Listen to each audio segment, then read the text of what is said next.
On October 2nd, Calcasieu Parish residents will cast votes on 2 police jury tax propositions to continue ongoing parish services. The first is a tax continuation for courthouse and jail maintenance. Many residents want to know what the courthouse and jail maintenance tax continuation pays for.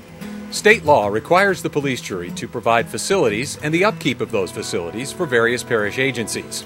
Expenses covered include general maintenance, custodial services, utilities, materials and supplies, insurance, the feeding and medical care of prisoners, and pretty much anything needed to keep up the buildings. All of this is paid for out of the parish's general fund.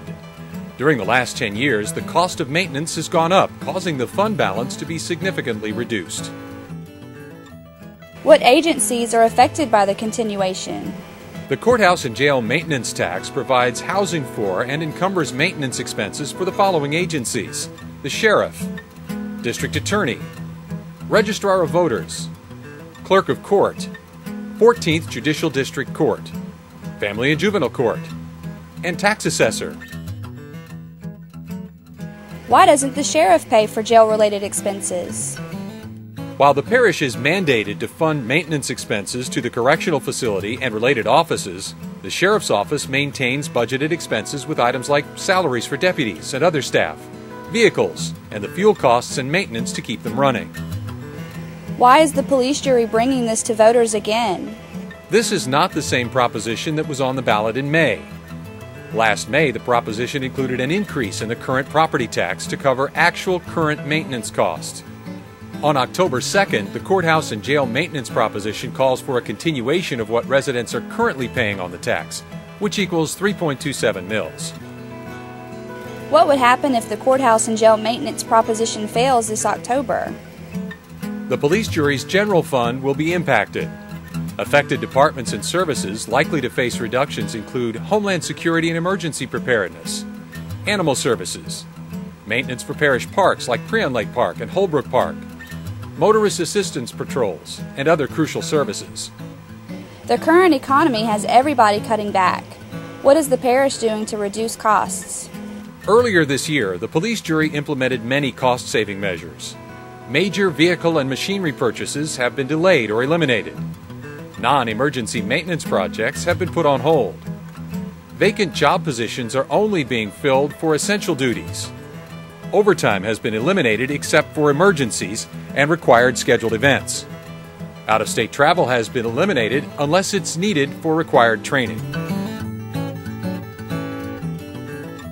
The second issue on the October 2nd ballot is a 1.5-cent sales tax in unincorporated areas of the parish except for Moss Bluff and Gillis. How much is the tax and what is it for? The rate is 1.5%, which is the same rate when the tax was originally passed in 1992. The sales tax was renewed in 2002, but since a surplus had grown in the solid waste fund, which pays for garbage collection, the sales tax was rolled back to 1.25%. Since that time, the surplus has been greatly reduced due to the effects of the economy. For this reason, the original levy of 1.5% passed in 1992 is being requested. What is the sales tax used for? The tax is used to fund road maintenance and garbage collection in unincorporated areas. It will also pay for the establishment of 2 waste drop-off centers, one on each side of the Calcasieu River. What happens if the tax fails? Residents would begin paying for their garbage collection beginning in 2011, at an estimated cost of $16 to $20 each month. Parish roads built under the original tax in 1992 would no longer be maintained beginning in 2012. Tell me more about the drop-off centers. Who can use them? Anyone living in Calcasieu Parish will be able to bring large items of waste to the centers at no additional charge. Items accepted will include yard waste, appliances, mattresses and furniture, and other qualifying items. I live in Moss Bluff. Why can't I vote on this? If voters approve the measure in that area, which is Ward 1, they would exceed the maximum sales tax rate allowed by state law. Where can I find out more about these taxes? To find out more information about the 2 parish propositions, including frequently asked questions, visit cppj.net.